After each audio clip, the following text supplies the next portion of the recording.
I want to be able to share with everyone at all times. I want to know that Jesus loves me not simply because the Bible tells me so, but because I have come to experience his love in my bones.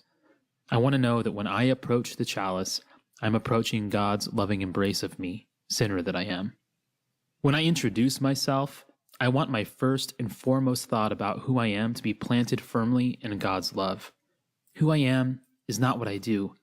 Who I am is established in the fact that God loves me. I need to work toward reimagining identity, a sense of self rooted not in being an unobtrusive know-it-all who makes people laugh, but rather in coming to know myself as God knows me, as his beloved child for whom he sent his beloved son, Jesus, to die. That's who I am. That's who we all are. Everything else is a waste of time. So what about you? When you really stop and ask yourself how God feels about you, what comes up for you? Does he look at you with unconditional love? What are the false selves that you've learned that you need to put on in order to have an identity or to get love? We all have them. I hope you will continue reaching out to me. I love hearing from you all and wrestling through some of these things together. On a personal level, I find your emails very encouraging and thoughtful, and I'm glad to know that I'm not the only one who is journeying through this life, struggling to embrace the most fundamental and eternal truth that Christians have been proclaiming since AD 33, that Jesus loves me. Forgive me and pray for me. Hey everybody, this is Steve. Thanks for listening to Wandering the Desert, a weekly production of Y2AM and Ancient Faith Ministries. We hope that you found this episode to be helpful on your own journey to the kingdom. If you liked it, we're going to ask you to do 3 things. First, rate and review this podcast on iTunes or wherever you get your podcasts. Second, head on over to ancientfaith.com and check out the other great material that will encourage your faith. And if you can donate to help their work, please do. And third, visit y2am.org to learn more about who we are and the great work we do. Thanks for listening. We'll catch you next week on Wandering the Desert. Orthodox music, lectures, prayers, and more on Ancient Faith Radio. Thanks for your support.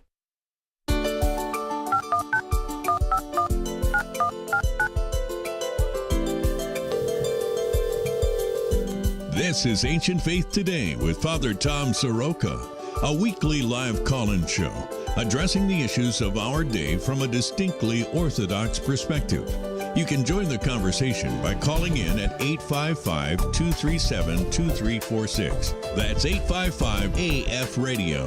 Father Tom is the priest at St. Nicholas Orthodox Church in Pittsburgh, Pennsylvania, and welcomes guests from across the globe to discuss important topics of interest. Here's Father Tom. Welcome to Ancient Faith Today. This is Father Tom Soroka, and I'm so glad that you're with us this evening. We'll be taking your calls in a bit at 1-855-AF-RADIO. That's 1-855-237-2346. Trudy will be answering your calls tonight, so please make sure to turn the show volume off before you come on air. We don't have the chat room up yet, but we do encourage you to go either to the AFR Facebook site at facebook.com/ancientfaithradio. Place a question in the thread for tonight's show. Actually, it's already been heated up there, and where it is being live simulcast, or you can also go to facebook.com/ancientfaithtoday and place your question there in the thread for tonight's show. You can even send us an email at aft@ancientfaith.com. So let's get started. Well, the COVID-19 pandemic has certainly caused a major upheaval to our lives, from the way that we shop to the way that we meet. Even going on almost 1 year now, everyone is feeling the stress of this ongoing global health crisis. Now, the good news is history tells us that pandemics end one way or another. And relatively modern medical technology has certainly helped us weather this. Some people who would have otherwise died did not because of medical technology. And we do know that in general, Medical technology and medical progress has lengthened our lives as modern human beings. As Orthodox Christians, we don't oppose medicine. We see the wonders of such progress as a sign of the higher faculties of man, even the image of God, which allows us to think higher thoughts, to create, to inform, and even to build. But we also acknowledge that we do not live for medicine. We live for Christ. Christ is our Savior, not medicine. However, we have always acknowledged that the medicine of the day, of that generation, whether it be whatever medicine the evangelist Luke imparted to his patients, to the great unmercenary physicians, Pantaleimon and Hermolaus, to more modern physicians like St. Luke of Simferopol, medicine can be helpful to heal physical ailments. But in all of this, we always remember that Christ is the great physician. So tonight, as we turn the page on a new year, we hopefully also turn a page in the age of COVID. Will vaccines help us get beyond the problems that the COVID pandemic is causing and get back to a normal life? And that's what we want to discuss tonight with our guest, Dr. Cassandra Ehler. Dr. Ehler is a medical doctor and infectious disease specialist in the Allegheny Health Network in Pittsburgh, and I'm so happy that she's joining us tonight. However, I want to set up what this show is about, because there has been some questions. Number one, does the show have an agenda to push vaccines? The answer is no. Does Ancient Faith Radio have an agenda to push vaccines? Dear friends, that's absurd. It's a radio station. It doesn't have an agenda for anything except glorifying the Lord Jesus Christ and building up the Orthodox faith. So let's all take a breath. Let's be rational. Let's be calm. And let's discuss this like Orthodox Christian adults.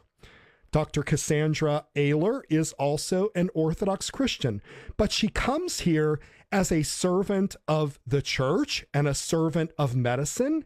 She's going to give her medical opinion as an Orthodox Christian. She's not giving us the only opinion. She's not telling us what we have to do. She's giving us her informed perspective. And so I hope that all of our listeners will give her our undivided attention and the respect that she deserves. And with that, Dr. Ehler, welcome to Ancient Faith Today. Hi, thanks for having me. I'm very, very glad that you're here. And I want you to take a big breath also, because I know this is a difficult question here that we're going to talk about tonight. And that is is this vaccine. And of course, we've heard on the news sort of a kind of rejoicing about the vaccine. And yet there are other people that feel very skeptical. And here on this show, we try to respect everyone's understanding. We always sort of try to take the middle path. That is the royal way as Orthodox Christians. So before all of that, Dr. Ehler, I want to learn more about you. I will confess to everyone here, Dr. Cassandra is, I am very proud to say, my parishioner. However, because of COVID, because of her and her husband's incredibly stressful schedule as medical practitioners, I have not had the opportunity to get to know her as much as I've wanted to. And so, Dr. Ehler, tell us a little bit about yourself, about your medical background, if you don't mind, but also, I know you have a story about your journey to Orthodoxy. We'd love to hear that also. Sure. Yeah, I can start with my my medical background. I guess I'm not sure exactly how specific to be. I completed my residency in internal medicine and then a fellowship in infectious diseases. I completed a second fellowship specifically in HIV medicine, which is probably my biggest area of interest. Although I'm also a general infectious diseases practitioner, and I think it's hard. Mm-hmm. It's hard for any infectious diseases practitioner not to have a great deal of contact with COVID, and so that's been a lot of what Right. I've been doing with it in the last year, unfortunately. In terms of my personal journey and my journey to Orthodoxy, I was raised in an enthusiastically Lutheran family. I was catechized in the Lutheran Church, and then at some point in my early adulthood, I spent some time searching for a church that I thought would answer some questions that I had in my faith better than what I knew of Lutheranism. So I spent some time in various other churches. Mostly I was drawn to sort of high Anglican church. And then a friend sort of made an offhand recommendation that I read The Orthodox Way by Metropolitan Callistos Ware. Yes. And I wasn't acquainted with Orthodoxy really at all at that point. Sure. That's our fault. But I read that. I read that, and then I loved it, and and then as a way to kind of connect with something I knew, my father gave me a book that was something that I still sort of have a hard time believing exists, but it was a Lutheran Orthodox dialogue, I think from the 80s, that was edited by John Mayendorf. Absolutely. Yep. It was just such a, I mean, I still sort of can't believe there was such a side-by-side comparison kind of available that way, but I benefited from that. And then I benefited from the wonderful, like the endless patience and wisdom of a few priests who God put in my path. And then a few years later, my husband and I joined the church. Specifically, we joined at St. Macarius Orthodox Mission in Chicago. Wonderful. That's tremendous. Thank you for sharing that. I know I kind of put you on the spot there, but I really appreciate you being open to discussing that. I think it's really important for our listeners, and it helps me too. So thank you for joining us tonight. So, of course. Dr. Ehler, what I want to do is sort of look at the 50,000 foot view here. We did do several shows on COVID and what it is and so forth. But what I would like to ask you as an infectious disease specialist, give me the layperson's terms, the layperson's explanation on what is COVID, and what is the latest research showing that you might be aware of? What should we know? Like literally within the last few days, we've been hearing about this variant of COVID, that it's now reaching our shores. So just tell us, what is COVID? What does it do to people? Why is it so dangerous? And what's happening now? Sure. Yeah. Obviously that's a wide open question. And so I don't want to take it in a direction that you're not hoping for. So I will start talking, and I can talk and talk. And if you can redirect I would say, me if you see fit.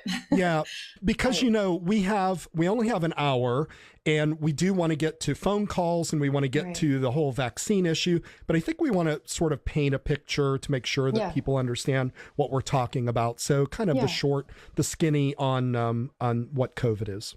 Sure. So COVID-19 is the name of the illness caused by coronavirus SARS-CoV-2. Coronaviruses are a group of viruses that we've been aware of for a while and cause sort of variants of the common cold. They really cause a spectrum of respiratory illnesses and disease, but in general, we think of them as common cold type viruses. The SARS virus and the MERS virus of the last 20 years or so are also members of the coronavirus family. So obviously, there's a spectrum of what these viruses can cause. For COVID specifically, or SARS-CoV-2, it enters the mouth and nose cavity and colonizes kind of the back of the nasopharynx, and can cause an infection, an upper respiratory infection, and can also descend and cause viral pneumonia. And then along with that, it can cause other systemic diseases. And just like the other coronaviruses, within SARS-CoV-2 itself, it can cause a whole spectrum of illness. And I think people are pretty well aware of this by now. Some people get infected with the virus and don't get sick at all.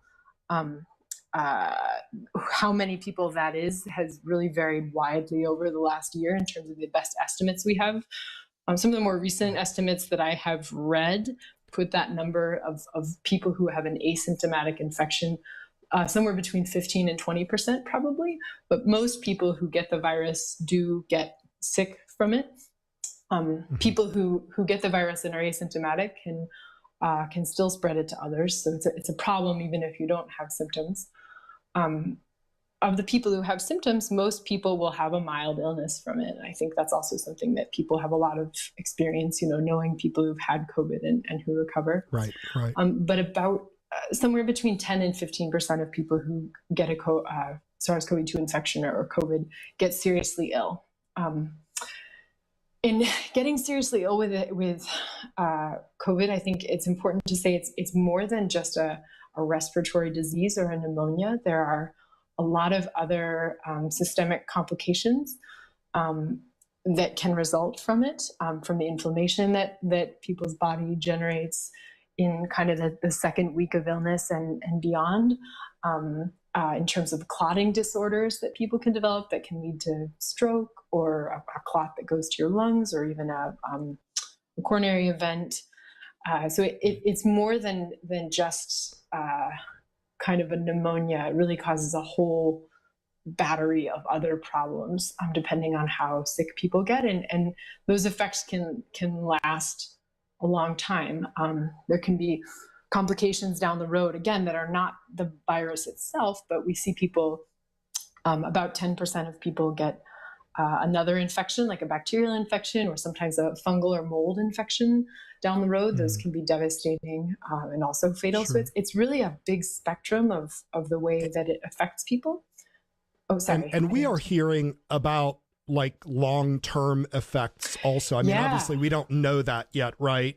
But it seems like there may be some long-term effects for some people. Is that the case? Absolutely. I'm really glad you bring that up. I think that's something that is not something that we think or talk about enough. That's sort of the idea of so-called long COVID. I think the numbers that I've heard as high as 20, but the most recent that I've heard is about 13% of people. That's like 1 out of 8 people who have a COVID-19 infection will go on to feel chronically, severely fatigued, sometimes be in pain, have kind of like a brain fog. This often comes with depression, and this can last. I mean, we only know as much as we know over the last year, right? But this can last months and months. Right. And these are people who are really suffering, and I think that kind of suffering from a chronic, poorly understood disease is especially hard during a time when we're all torn from our daily routines, our social supports. And it's just it's a lot of suffering that happens from COVID, even if people are discharged from the hospital and even if they don't, have a stroke or have one of these other sort of awful medical complications. Right. May I ask you one more question though, in that same vein? And that is, you had mentioned that there are some people that don't get it for whatever reason. They for instance, I'm just throwing this out there. I have asthma, and I have pretty chronic asthma. I have an IgG immunity deficiency and so forth. But as you know, and as everybody knows, I have a parish. I'm around a lot of people. I'm not wearing a mask during the services because, I'm not supposed to and so forth. And I have not gotten sick. Now, I've tried to be careful and I use various prophylactic things like, gargling, and I clean my nasal cavity and so forth. But there is this very odd thing where it says people with asthma may actually not be affected by COVID. Have you heard anything like that? I haven't. I definitely know early on in the pandemic when we were we were seeing a lot of people. We were concerned, kind of three of the big conditions that came up as conditions that people were concerned would predispose people to worse COVID actually were obesity and high blood pressure and asthma. And I've definitely seen a lot of patients who have COVID with asthma. I couldn't tell you that it was a disproportionate number relative to all the COVID patients that I've seen, but I haven't heard that people with asthma or with we haven't heard that people are protected from infection. And I'm not, I want to be very clear to everyone. I am not saying that that's true. I'm saying that I received an article and it documented this and so forth. So please, everyone understand, I'm not giving the medical advice here. Dr. Haler is the doctor. And unfortunately, she just gave me 3 strikes because she said obesity, asthma, and high blood pressure. So, I have to be very, very careful on that front. All right. I appreciate it very, very much. Okay. So we went through and we're sort of talking about these particular issues with the COVID-19 problems and what it is and so forth. Tell us about what you've personally experienced. Have you been treating any COVID patients? Yeah. What have you seen? What's going on? Well, it must be very I think difficult for you. Yeah, it's hard. I think in terms of whether or not, I think it'd be hard for an infectious diseases doctor to have avoided this. I will say, I think credit should be given where it's due. I think the lion's share of the suffering of medical personnel doesn't fall on infectious disease doctors. It falls on nurses and respiratory therapists and people in the ICU. But I've treated hundreds of people with COVID. And I'd say my experience of it, I was reflecting on this last week a lot because of a particularly troubling experience that I had. It's been really saddening. The hospital is such a sad place to be right now, and it's not because, well, it's not only because it's very full of very sick people, but I think and I think people will probably see a parallel in their own lives outside the hospital. I think the COVID pandemic has kind of laid bare our priorities in terms of what is essential and what is not, and that's kind of been an ugly thing to see. I think that's true inside the hospital as well as out. In terms of inside the hospital, as with so much of medicine, for a whole bunch of reasons, prevention has been really underutilized. I think we know what prevents this disease fairly well, and we as a society have really failed to act on that knowledge. And I think I don't exempt medical professionals for when I speak of that failure. I think patients are benefiting a lot from all of the intensive resources that have gone into understanding how best to manage COVID once it happens. But these patients they're going into hospitals without the benefit of any family support. Their families can't visit them.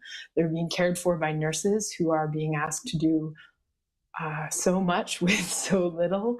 They are isolated in their rooms. They receive mechanical and pharmaceutical support, and they are stripped of social support and spiritual support and often dignity. And it's not the medicine that I think anybody signed up to practice. And it is really sad to see it this way. And I don't say this because I have a solution to this or to impugn anyone who has contributed to us ending up this way. I can see why it's necessary, but it is really, it's painful to witness it, particularly in its extreme forms. It's something that I reflect on a lot when I see patients who are isolated and suffering. It's a stigmatizing disease. I appreciate. Yes. I remember when one of our first parishioners at the church had our parish had gotten COVID. And of course, that person was not in the church at the time. They weren't, standing there. It was just kind of an isolated circumstance somewhere they had traveled.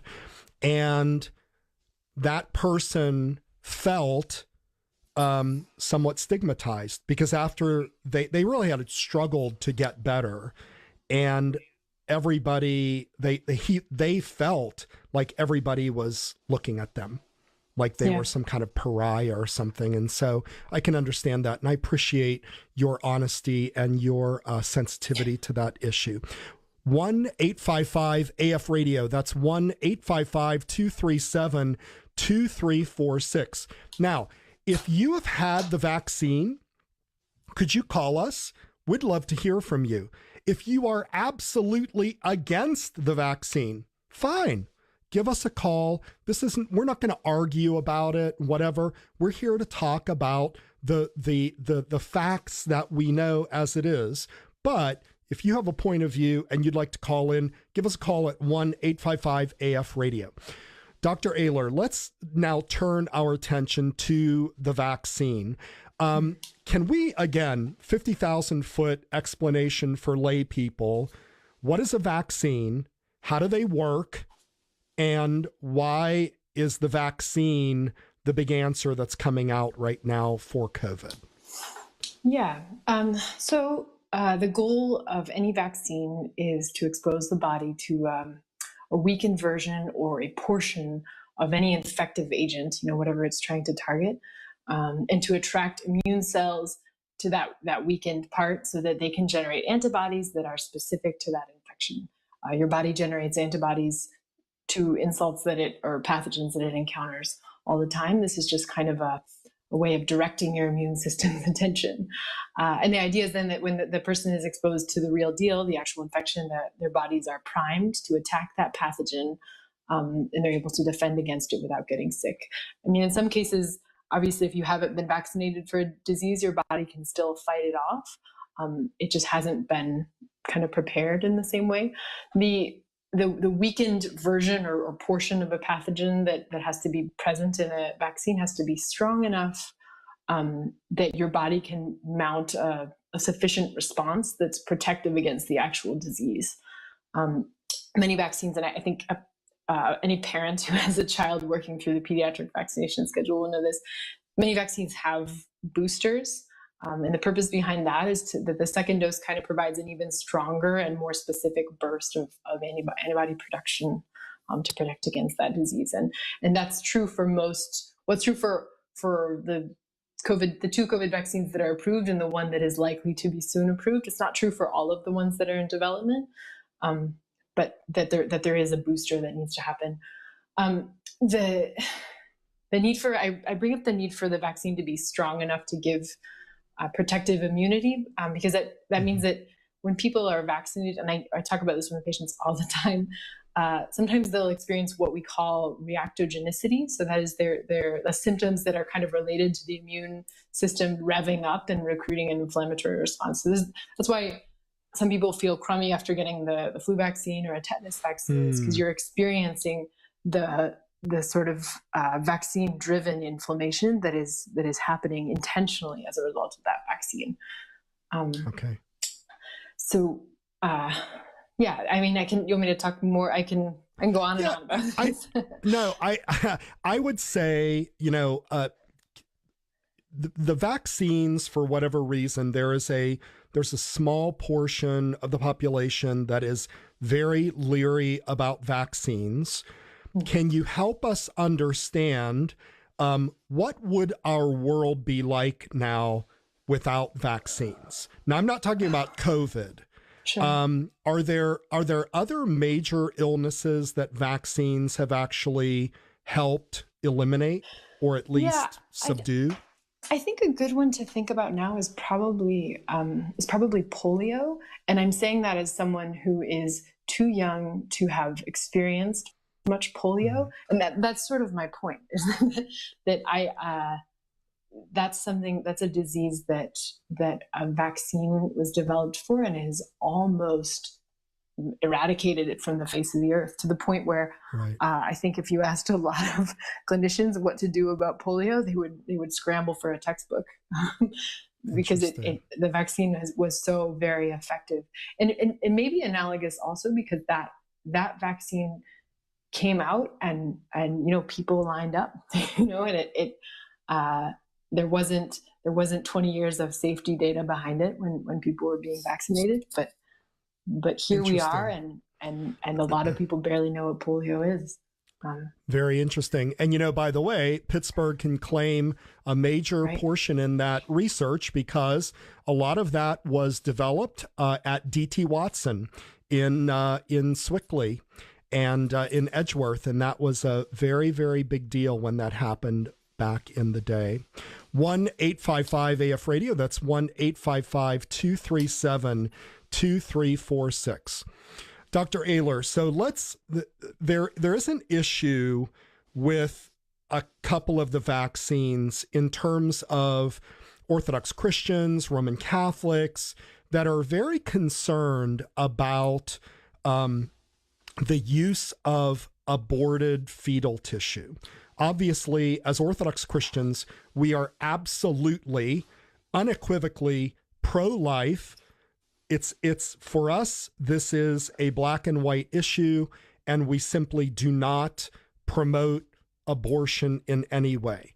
On the other hand, there's another vaccine here, I think it's the Rna Vaccine, that is using a kind of manipulated genetic code, and I don't know all the technicalities of that.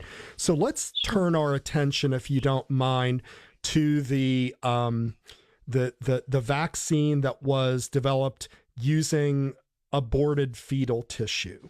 Okay. Yeah. There's some really informative articles out there because I think some of this information, and I'm speaking as an Orthodox priest here, I'm speaking as a pro-life advocate, I'm speaking as one who has stood in front of abortion clinics and prayed for the children in there and the women in there.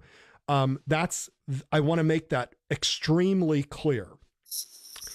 But my understanding is that the fetal tissue that is used, or that was used in the research, was like from 50 years ago, and it was actually that tissue is probably no longer available. It's been grown over the years out of that tissue. Can you talk a little bit about what the issues are as far as an Orthodox Christian would be concerned with the fetal tissue, and what your read is on that? Yeah, and I can, if I can speak personally, I can say I also consider myself to be very pro-life. So just so people know where I'm coming from in this, I think it's important. Yeah, I think it's important. I guess I should also say, before I say anything else, I am not a vaccinologist. So this is not my main area. I can certainly speak to this the way that my colleagues speak about it, but there may even be somebody listening who has more expertise on this than I. I think that there are a lot of things in medicine that have really dark and sad histories. There are a lot of things that we know of, and probably things that we don't know of,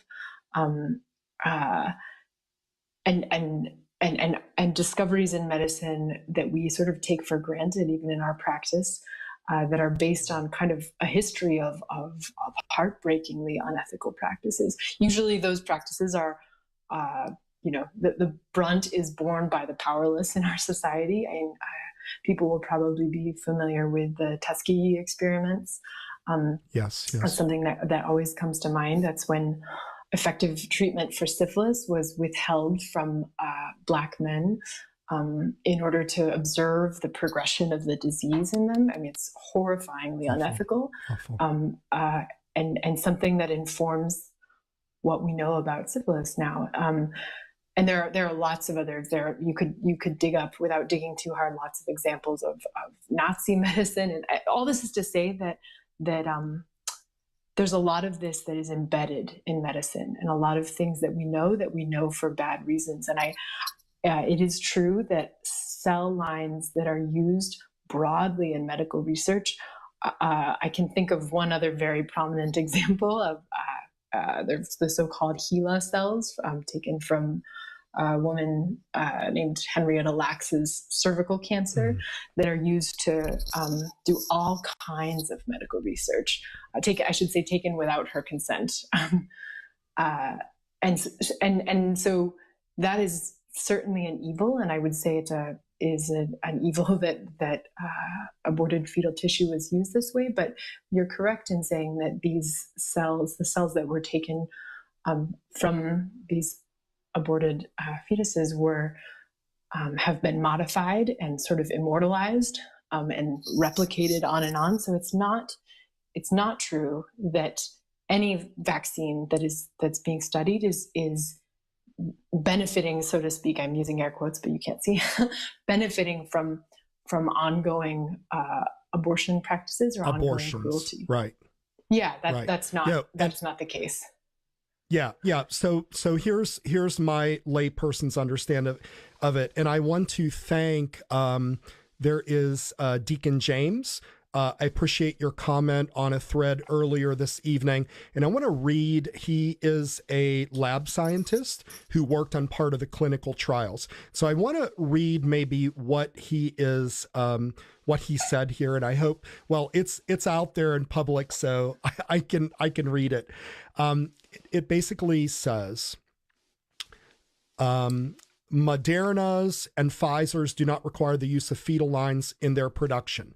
Those that do utilize fetal cell lines are a completely different bioethics issue, which I do not personally believe is quite so black and white as some would have us wish. Digging deep into the specific cell lines, including what they actually are, cells are kidney cells taken from an embryo in 1973 and widely used for modern medical products, especially as cell therapy is showing a great deal of promise for a variety of cancers. The fact that use of these cells in no way drives the abortion industry, that is, banning the use of these cells would reduce the number of abortions by 0 because the use of these cells do not require ongoing abortions. Scientists just grow more of them.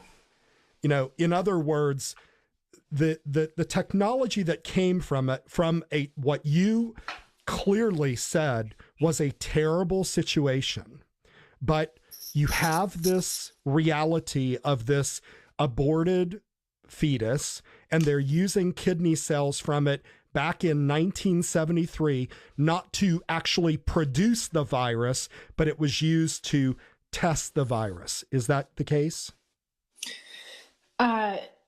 Yeah, I think yes. I don't know. Yes, vaccine, that's basically true. Yes, yes, to test the vaccine. I think it is true. I don't know. I think it's a little bit not naive, but I think we have to be honest with ourselves about where, like, how we have gotten where we have come in medicine. It's true that the AstraZeneca. So I don't know. I should frame this first and say that the Pfizer and the Moderna vaccines, both of which are approved in the U.S., operate by a similar mechanism. And then the next one that is likely to be approved is the AstraZeneca Oxford vaccine, which operates by a different method, which is, I think, what the commenter was talking about. I think that from my reading about this, all of these vaccines in some way have benefited, however indirectly, from these cell lines. mRNA vaccine technology has benefited from this. This becomes more and more indirect, and as you said, these cells become more and more indirect as they are multiplied in a laboratory and don't have anything to do with abortion practices now. But yeah, does that make sense? It's a complicated issue.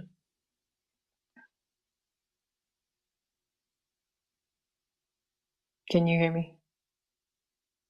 I'm sorry. I had my mic off. Sorry. Oh, sorry. I'm here. So to be clear,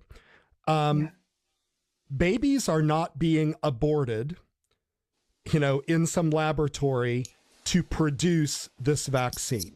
Is that correct? Absolutely correct. 100% correct. I don't think you would find people who would dispute that anywhere, really. Right. And so I think that's very important for people to understand. In other words, Orthodox Christians that may, they've heard this or they've heard that, can they feel like, one can question the ethics of using that fetal cell line. That is a given, but they exist. It has existed since 1973. the scientists grow cells from it. And what you're saying is that it's so far from the original source that at this point it's kind of one of these things that it has produced and saved millions of lives, even if the fetus was, given up in a terribly selfish and unchristian and abhorrent way. The reality of that cell line is with us, and it has done good ultimately. Yeah, no, I would agree with that, and I would extend that. I said that I am pro-life, and by that I mean I'm anti-abortion, but I also mean that I'm pro-life in other ways too. And I think there is something very pro-life about the goals of this vaccine and the goals of protecting people, because it is, again, the less powerful and the more vulnerable people who are at highest risk for bad disease. And so I think there is something pro-life about this vaccine and about what this is trying to accomplish as well. And I think it's important to remember. Thank you very, very much. 1-855-AF-RADIO. That's 1-855-237-2346. We do have a caller on the line. Trudy, I'm sorry, I can't see who it is, but we're going to welcome the caller on to Ancient Faith Today. Caller, you are on with Dr. Cassandra Ayler. Welcome to Ancient Faith Today. Is that me? Yes, go ahead, caller. I'm sorry, what is your name? My name's Kurt. Kurt, thank you for calling in. What is your question or comment? I guess it's a comment. I just kind of wanted to bring up a couple of points. I'm a former molecular biologist and virologist, and I'm an Orthodox Christian. And I'm not going to lie, like my heart's kind of beating really fast right now, and it's somewhat angry. Like I think as Orthodox, like we're not materialists. So like in terms of these cell lines, and she's right. So for all of molecular biology, pretty much every type of experiment or procedure, anything, they use materials from those aborted cell lines. And if you believe in life starting at conception, those cell lines are being kept alive, like artificially, unnaturally, like in an inhumane, like sort of ghastly way. And I think it's a little ridiculous to say that anything we've done in this material plane has altered or changed the suffering of humans. Like we're here to care for each other, and it's like we don't know that wiping out these viruses or these diseases or messing with nature in this way at the molecular level is actually causing any good to our health or otherwise, because everything has side effects. Like we just don't know that. And we have to look at it non-materialistically of like, that's this person's body. It's not even dead. And we treat saints' relics with more respect than to do these like ghastly experiments with it. And then just one final thing with all of these vaccines, you're training your immune system in a way that has nothing to do with how God designed the world. So the immune response to a vaccine, it's kind of like training for a fight. And if you train yourself wrong or in an inappropriate way, so like normally you get infected through your nose or through your respiratory tract, and it has a progression of infection. And your body responds to that and learns that way. So like when you train your immune system to respond to an injection in the arm, or if you actually inject foreign RNA into yourself and let random cells start expressing proteins, it's like giving your body a DVD on Kung Fu and then telling it to go get into a fight. It's probably going to make things even worse. And And yeah, I guess my only comment is I wish people would stop looking at this stuff so materialistically. I think scientific materialism is a heresy, and I think those are my thoughts. I'm willing to talk, but I kind of have said my piece. I'm a little bit too upset to dialogue. I appreciate your comments. I have thoughts about it from a spiritual point of view, and as I gave Kurt examples from the beginning of the show, where we have great saints that were also physicians, great saints that were also scientists, and we said we don't put our trust in medicine, but there's the one place where I would push back is I would say, well, I'm not a Christian scientist. I don't say, and by Christian scientist, I mean the heresy of Christian Science. I don't say that illnesses don't exist, that, if I have a virus, it's just a kind of a spiritual issue. It is a real issue. And it's an acknowledgement. We don't even know. I'm sorry, but we don't the current viral paradigm is incomplete. It was made by people that were really infatuated with reductionism. So it's extremely likely that the way that people are conceptualizing what is happening right now is somewhat fragmented and incomplete. Like our bodies are so you're saying that diseases are not real. Not that we don't know enough about it. You're just saying that diseases aren't real? That's not what I'm saying at all. Okay, but you stopped me mid-sentence to let me finish my point. And that is, you said that scientific materialism is a heresy.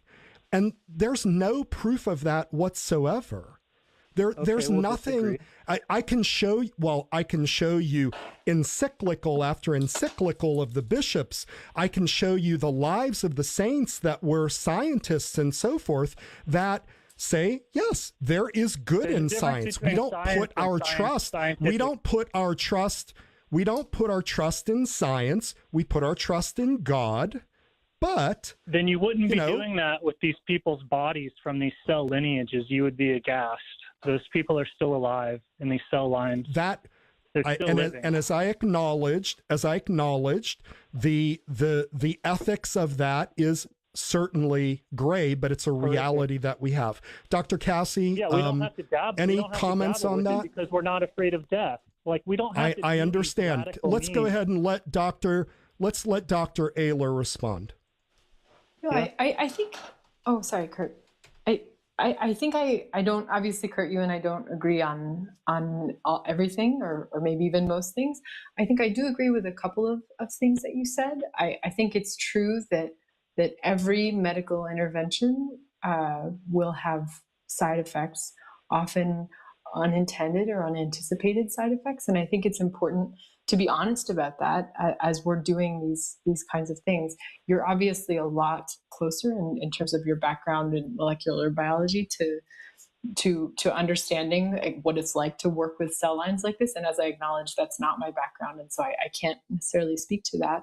But I think I agree with you that humility in science is really important. Science is not everything. It is not. It's not salvation. It's not. It doesn't. It's not. It's not. It should not relieve my. Or shouldn't. I guess it shouldn't form my thoughts about death primarily. But I think it's important to be humble whenever we're making scientific recommendations or whenever we're advising people to get a vaccine. That there's science is always changing. I think that's been especially apparent over the last year. If you look at the CDC recommendations and kind of how they have changed over the course of the last year, it's enough to enrage some people that they have changed so much. But that's because science is this iterative, dynamic process where we learn more as we go, and often we learn that we were wrong before. And I know that can be damaging, and I agree with that. Hopefully, it is not mostly damaging, and this stuff is done in good faith and with the hope of enriching human flourishing, and I believe that really. But as I say, I know you and I won't agree on a lot of things. All right, 1-855-AF-RADIO. That's 1-855-237-2346. Dr. Ehler, there was another comment on the Facebook page, and it says, Sure. There are many who are not against all vaccines, but are concerned that vaccines are overused, trying to protect us from sicknesses that we would, on the whole, do better to endure. Some vaccines seem to be used not to avoid dangerous diseases, but to avoid missing a couple of weeks' work. So, when we are trying to decide whether to get any particular vaccine, we weigh the risk of getting the disease with the risk of the vaccine. For example, we have decided that polio is a vaccine worth getting, but we don't get the flu vaccine each year. In this case, the risks of the vaccine are still so unknown since its trials have just begun. It's hard for us to feel comfortable getting this vaccine for us or for our children. Thoughts or comments about that, Dr. Ehler? Yeah, well, I mean, I think that's a reasonable perspective in some ways. I think with COVID, it's tough. It's tough to kind of weigh the risks of getting the disease and speak about it in terms of a few weeks of missed work.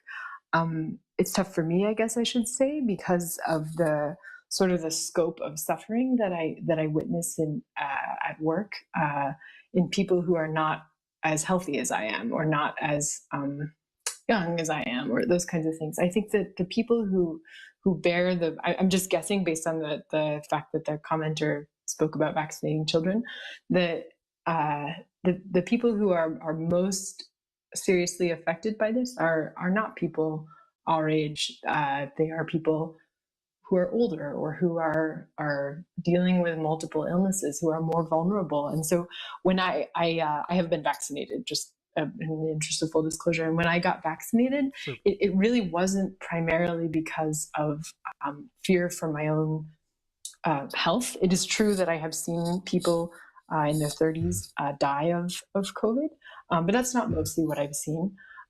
Mostly I've seen people my parents' age die of COVID. And I think when you're sort of weighing the risks and benefits, and the idea of, well, is it a few weeks of missed work, or is it this vaccine? I think you have to remember that a lot of what we're doing here is for the common good, and I think there is something very Christian about that, about considering the weak and the vulnerable when we make decisions like this. And that's what I am thinking about. I could not agree more that we have great saints who are physicians and scientists and so forth. And again, I don't know how many times I should say it, but we don't put our salvation in medicine or in vaccines. But that is not to deny that there can be a benefit. Now, as you said, I think this comment is reasonable. I think this comment is like, hey, maybe the vaccine is too much. Maybe it is, using a fire hydrant to try to get a drink of water. It's just, it's overkill, and it's an overreaction. That is, I think, a legitimate concern that somebody can express. 1-855-AF-RADIO. That's 1-855-237-2346. Dr. Ehler, there's also a concern about, and I think it's very prickly, the development of the Rna vaccine. That vaccine is something very new. My understanding, and again, from a kind of layperson's understanding, is that it contains manipulated genetic instructions surrounded by a lipid particle. And so, is that safe? And what is that? I mean, Sure. I'm not even sure. It sounds almost like science fiction. So both the Pfizer and the Moderna vaccine work this way. So both of the approved vaccines in the U.S. have this mechanism. So I want people to be clear about that. You're not avoiding one with the Pfizer and it's sort of taking it with the Moderna. They are very similar this way. They're both mRNA technology or messenger RNA technology. So it's sort of the middle phase of translation between the path to genetic material, DNA and proteins. The vaccine contains that messenger RNA, which is a kind of RNA that codes a specific part of the virus, the receptor binding domain of the spike protein. It is coded by a lipid nanoparticle. The lipid nanoparticle is it's a coat that allows the little strip of messenger RNA to be uptaken by a cell, sort of into like the lobby area of the cell, the cytoplasm, or which is not the kind of inner sanctum, the nucleus where your own personal DNA is stored, but kind of the outer room. That mRNA is then processed and translated into a protein. The messenger RNA itself degrades naturally. So one nice thing about these vaccines is they have a really predictable half-life within the cell. I'm not sure if you're mostly asking about the nanoparticle, which is what people have been asking a lot of questions about lately, or the messenger RNA. But yeah, I'm kind of asking about both, or I'm not sure what I'm asking. But here again, sort of translated by a layperson. When I start hearing things like, well, yes, this genetic code was manipulated by a computer, and we're going to upload it to your bloodstream, and it's surrounded by a lipid particle, and it's going to reprogram, this virus and your response to it. That sounds really scary and dangerous, and I don't know. It really sounds like science fiction, and it sounds like something that is just very wrong. But I don't know enough about science to know. Sure. I think that whenever one starts framing, I'm uncomfortable with this in all domains of medicine. Whenever you start framing the human body in terms of its being a machine, there's something really limiting about that analogy. That one of my favorite authors, Wendell Berry, talks about this in an essay, that the human body is really only like a machine in some very limited ways. And I think it's important not to think about it as a computer being reprogrammed or something. This is kind of an intermediate piece of genetic type material that your body uses to make a protein that it can make an immune response to. That genetic code does not become part of your genetic code. It doesn't enter the nucleus of your cell. It degrades on its own, and you are left with a protein. Your body synthesizes proteins all the time, and it reacts to proteins to create an immune response. And that immune response, which is the end goal of any vaccine, comes about from these proteins. And so I think it's a mistake to think about, or not a mistake, but I think I too am uncomfortable with the thought that my computer is being reprogrammed. But I think it's a mistake to think about it that way. So I liked what you said, though. You said it's a kind of protein, right? It creates a kind, the messenger RNA is translated into a kind of a protein by the ribosome of your cell. But has this technology been used before? So this technology has been studied before. It's been studied for at least, 10 or 12 years. It's been studied for some years. There have been messenger RNA vaccines that have been attempted. There are some attractive things about messenger RNA vaccine technology. It can be upscaled pretty well because it doesn't rely on cell culture. I know they have attempted a vaccine for a different kind of ubiquitous virus, CMV or cytomegalovirus, as well as some other vaccines using messenger RNA technology. COVID has kind of benefited, and again, I'm putting this in air quotes, from the fact of there being so very much of it that it has been easy to study this way. We've been able to put together an extremely large scale trial in a very short amount of time with the sort of threat or promise, depending on how you look at it, of many people in that trial being exposed to the virus in question. And so having many event rates in that trial to reach a conclusion. And I think other other messenger RNA vaccines have been attempted and not quote unquote succeeded, but nothing so far as I know in at least the recent history of medicine has had the kind of money and mental power focused Right. at it the way that COVID has. And so I think that is a reason for the success of this vaccine. It's not that messenger RNA vaccine technology has been failing us for 10 years and suddenly we let one squeak through.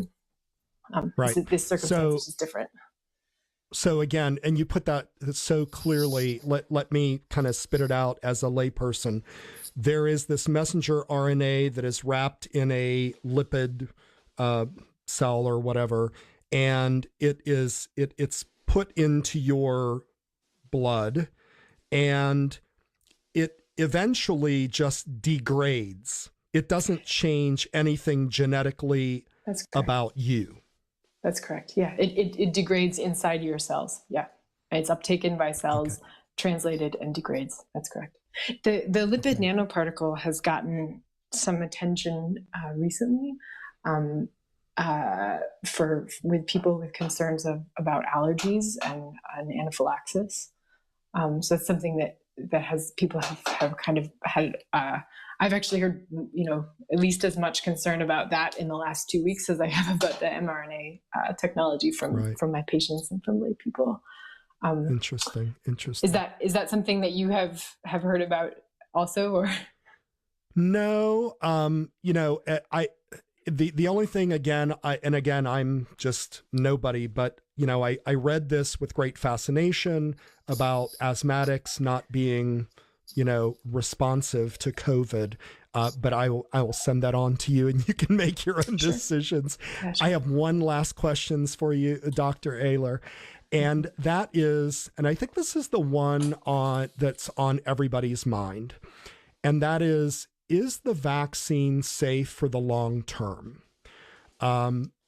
Obviously these vaccines have been created, as you said, in record time, mostly because there has been such a focus on them. So the time issue may be somehow compressed because of the brain trust that's put into that. Kind of like maybe a terrible example, but it's kind of like in World War II when they developed the bomb and so forth. There was just so many people that were doing that. That is not a neutral example.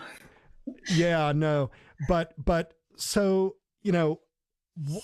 do we know about the long-term effects? And is that really something that people should worry about? I think it's something I worry about. Yeah, I think that's a very reasonable question. The Pfizer vaccine data that's been published follows patients for about 3.5 months, at most, I should say 3.5 months after their second dose of vaccine. That's not very long. That safety data, I will say, is really, really miraculously good. I think it's like it has seemed to be very safe, but it only goes 3.5 months, and it's not really possible for obvious reasons in the middle of a fast-moving pandemic like this to collect longer safety data before we act. I think a really important thing to know is that I think in terms of knowing the long-term safety data for this vaccine, we both as physicians and also as citizens, people, have a lot of control over what we will know and what we don't know. There are major vaccine adverse events reporting system and another system sponsored by the CDC and FDA to try to understand how people do with this vaccine in the long term. And those things are completely voluntary and self-reported. People are encouraged to report anything that they think might conceivably be related to their vaccine. But that stuff will be forthcoming over time based on, from people who do get the vaccine. And that's something we will all benefit from, whether or not people choose to get the vaccine now or they choose to get it down the road. Right. Yeah. So, let's kind of put a bow on this whole thing. And again, I want everybody to understand, I don't have an agenda here. I am not a doctor. I know I have health issues. I know that I have had parishioners that got very sick from COVID. I am not a COVID denier. I don't believe it's a pandemic. But I am concerned about some of the political ramifications of what has been going on. Absolutely. There's no doubt about it. But I think this, from a medical standpoint, this is very real. So what I would like you to do, Dr. Ehler, is from your heart, as an Orthodox Christian, you already said that you got the vaccine, right? Mm-hmm. Yeah. And are there any of the vaccines that you feel like, yeah, I would steer clear of that? Is there anything on the horizon that you feel like is really causing a kind of, knot in your stomach? Like this is really not the right way to go. No, I mean, there are a lot of vaccines in development, and I think I have to be frank about my familiarity with ones that are in much earlier stages of development. In terms of the three kind of leading vaccines, the two that are approved and the one that is likely to be approved in the next month or two, I don't have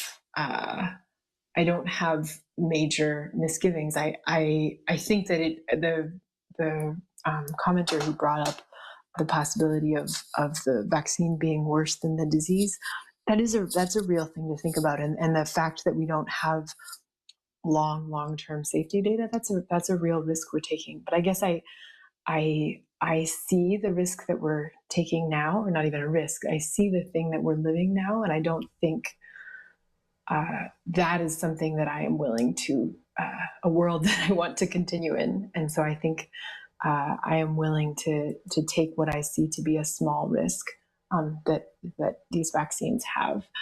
There's not a vaccine that I can point to and say, yeah, I would just steer clear of that one. But the truth is, there are likely to be other vaccines. I mean, this is something that would probably bear repeating in the future, because I only have clinical familiarity with the ones that are in later stages of development. Very good. Dr. Cassandra Ehler, thank you so much for your even-keeled, your very calm, informed opinion. I really, really appreciate it. Not opinion, but facts, I should say, and your viewpoints, and everything that you presented tonight was really very, very helpful. And as I said to you, as I said to the listeners, my only agenda here is not to push a vaccine. People have to make up their own decisions about that, but rather to inform. And I think you did that extremely eloquently and in a very sophisticated way tonight. You told us the facts about the vaccine. You told us about your own experience with treating COVID-19 patients. And I think it was really just a wonderful tribute to all of the work that you are doing, that doctors are doing, scientists are doing, to really try and minimize the effect that COVID has had on our world. And I want you to know how much I and we appreciate you very, very much. Thank you so much for joining us tonight. Absolutely. Thanks for having me. Thank you. Thank you. Before I share a few final thoughts, I do want to offer my sincere thanks again to Dr. Cassandra Ehler for joining us tonight, for Trudy for engineering the program, for everybody listening in, those who called in, and for those who were putting comments in the comment box. I want you to know again that, I know that the opinions on the vaccine, as well as everything COVID related, is so, it has divided people so much. I agree. There is never going to be one way to see all of this. There is never going to be one answer. People are going to have to make their own decisions about what they want to do. If you have been with someone that has lost a loved one to COVID, if you have been with someone that has had COVID, you find out very quickly that this is very real. Does it mean that everybody should be treated the same way? Of course not. But we have a pandemic that we have to move out of, that we have to move forward, whether it is by allowing it to run its course, which apparently in the United States is happening, and it's taking a great toll on our country, or we use medicine to try to lessen the effect of it. Whatever the answer is, what we need to do is pray to the Lord Jesus Christ to help us and guide us, to pray to the unmercenary saints, to pray to the evangelist Luke, to pray to St. Luke of Simferopol, to pray to all of these physicians who can help us weather the storm of COVID-19. And that's our show for tonight. Remember to like us on Facebook at facebook.com/ancientfaithtoday. Share out our program after that's posted. Give us your feedback and contact us with any ideas or topics that you might want to hear about. Join us next Tuesday evening for another edition of Ancient Faith Today. Good night, everybody.